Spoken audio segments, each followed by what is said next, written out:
Hey everybody. So I'm here today. I've been posting videos to my classes of the lessons that we go over, or even like the little mini lessons just over problems that we've been doing. I forgot to record my lesson for my AP Calculus class today. We're just talking about a few higher order derivatives because we're reviewing for the exam. So I wanted to go through this just for anybody that needs help, maybe having some that you're having difficulty doing these type of problems, or you just want something to show students.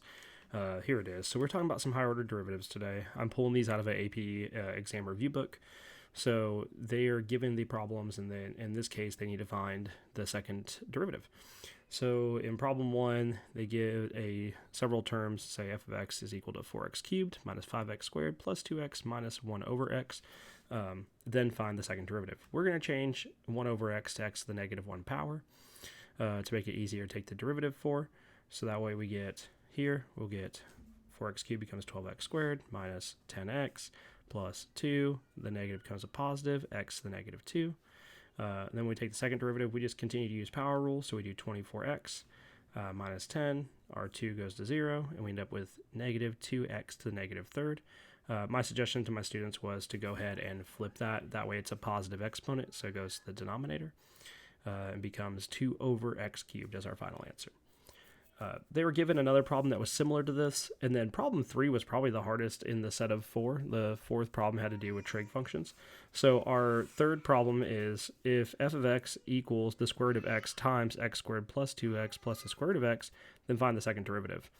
I'm leaving this for my students to solve because I've changed it to a power rule problem for them. I suggested just distribute the square root of x throughout the whole entire problem.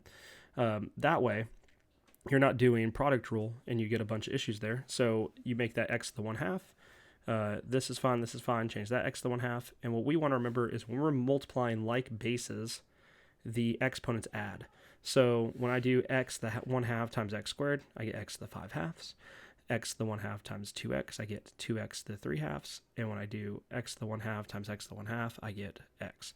And then I expect them to go through and take the derivative not just once, but twice to find the second derivative.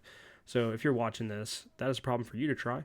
And if you'd like an answer, please feel free to reach out and I will work on getting that answer over to you. But I want you to be able to attempt it yourself first. Hopefully that was a nice little quick, helpful few problems or a couple problems. I'm gonna, like I said, I'm gonna be sharing full lessons, or I guess like mini lessons and then problems that I just go over during this time of moving to remote classrooms. I'm testing some new things, so hopefully that helps y'all out. If you enjoyed that, please feel free to leave a comment, reach out to me if there's some topics you would like to see, and I'll see what I can get recorded for y'all. Have a great day.